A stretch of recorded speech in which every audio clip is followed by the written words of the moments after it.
मौञ्जे कृष्णाजिनधरं नागयज्ञोपवीतं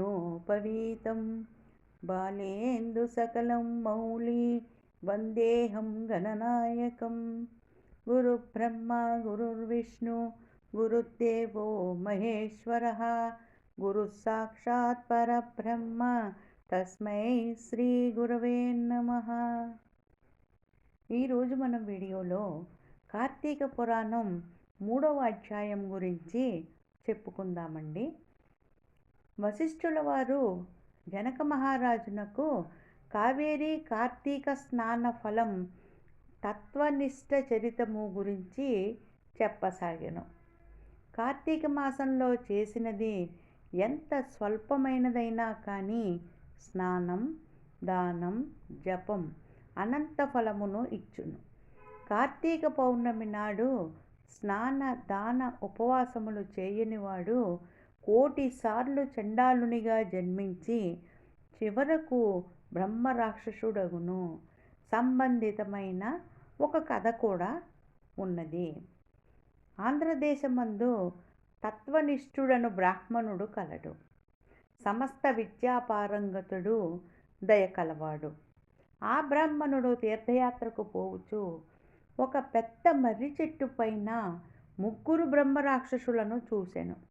ఆ రాక్షసులు మిక్కిలి భయంకరముగా ఉండిరి. వారికి భయపడిన మనుష్యులు, మృగములు, పక్షులు ఆ వటవృక్షమునకు 6 క్రోసుల దూరము లోపల సంచరించుట మానిరి. ఈ రాక్షసులు 3 భయంకర శబ్దములు చేయుచు ప్రజలను, జంతుజాలమును భయకంపితులను చేయుచుండిరి. తత్వనిష్ఠుడు 3 రాక్షసులను చూసి భయపడి విష్ణుమూర్తిని స్మరించుచు, తండ్రి నన్ను కాపాడు, నారాయణ పరంధామ నా మొర వినుము, నాకు నీవే దిక్కు, నన్ను వీరి 3 నుండి రక్షించుమని శ్రీహరిని ప్రార్థిస్తూ ప్రాణ భయముతో పరుగిడసాగెను. బ్రహ్మరాక్షసులు కూడా తత్వనిష్ఠుని వెంబడించిరి.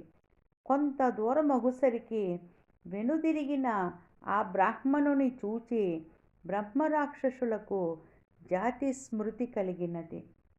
అంతా ఆ రాక్షసులు తత్వనిష్ఠునికి సాష్టాంగ ప్రణామములాచరించిరి.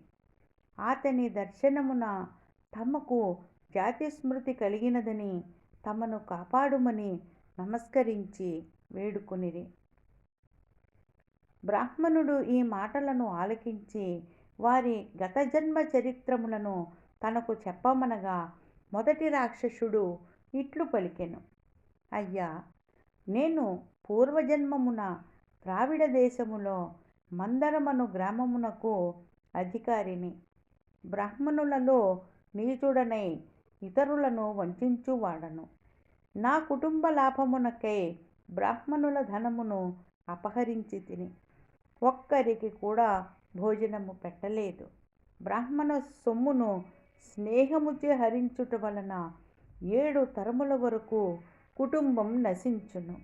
దొంగతనముగా బ్రాహ్మణ సొమ్మును అపహరించిన సూర్యచంద్రులు ఉండు వరకు కుటుంబము నశించును.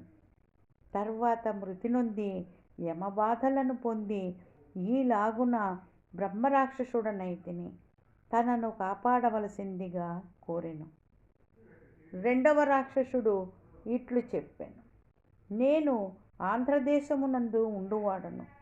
నేను నిత్యము నా తల్లిదండ్రులతో కలహిస్తూ వారిని దూషిస్తూ ఉండేవాడను.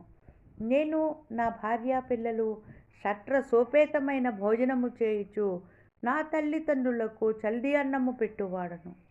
నేను చనిపోయి 8 యుగములు యమబాధలను పొంది ఇప్పుడు ఈ భూలోకాన బ్రహ్మరాక్షసుడనైతిని, నన్ను ఉద్ధరింపుడని వేడుకొనెను. ఇక 3వ రాక్షసుడు, నేను ఆంధ్రదేశ నివాసిని, బ్రాహ్మణుడను, విష్ణువు ఆలయమునందు పూజారిని. స్నాన సంధ్యాదులు పూజను వదిలి కఠినుడనే పరనింద చేయువాడను. భక్తులు వెలిగించు దీపములలోని నేయి నూనెలను అపహరించి వేశ్య ఇంట్లో దీపములు పెట్టెడివాడను. దేవతలకు నివేదించిన అన్నమును అపహరించెడివాడను. మరణానంతరము అనేక బాధలను పొంది నానా జన్మలందు జన్మించి తుదకు ఈ రాక్షస జన్మను ఎత్తితినని తనకు విముక్తి కల్పించవలసిందిగా అడిగాను. తత్వనిష్ఠుడు ఆ ముగ్గురు రాక్షసులు చెప్పింది విని వారితో, నేను కార్తీక స్నానార్థము కావేరీ నదికి పోవుచున్నాను, మీరు కూడా నాతో రండి అని వారి చేత స్నానము చేయించి వారికి బ్రహ్మ రాక్షసత్వమును నశింపచేసెను. అముకానాం బ్రహ్మరాక్షసత్వ నివారణార్థం అస్యాం కావేర్యాం ప్రాతస్నానమహం కరిష్యే అని సంకల్పము చేసి ఆ బ్రాహ్మణుడు స్నానము చేసి తత్ఫలితమును ఆ రాక్షసులకు ఇచ్చెను. తక్షణమే ఆ ముగ్గురు దోష విముక్తులై దివ్య రూపములను పొంది వైకుంఠమునకేగిరి. కావున జనక మహారాజా, తెలిసి కానీ తెలియక కానీ కార్తీక మాసాన సూర్యోదయ కాలాన కావేరీ నదియందు స్నానము చేసి శ్రీ మహావిష్ణువును పూజించిన 10,000 యజ్ఞములు చేసిన ఫలము కలుగును. ఏదో ఒక ఉపాయము చేత కావేరీ స్నానం తప్పక చేయవలెను. కార్తీక మాసాన దామోదర ప్రీతిగా ప్రాతకాల స్నానం ఆచరింపకపోయినా 10 జన్మలందు చండాలుడై జన్మించును అని వశిష్ఠముని జనక మహారాజునకు స్కాంద పురాణాంతర్గత కార్తీక పురాణంలో 3వ అధ్యాయమునందు తత్వనిష్ఠుడు కావేరీ స్నానఫలము ముగ్గురు బ్రహ్మరాక్షసులు మోక్షము పొందిన వృత్తాంతమును చెప్పెను. కార్తీక పురాణం 3వ అధ్యాయం సమాప్తం. ఓం నమః శివాయ. ఓం నమో భగవతే వాసుదేవాయ. శ్రీమాత్రే నమః.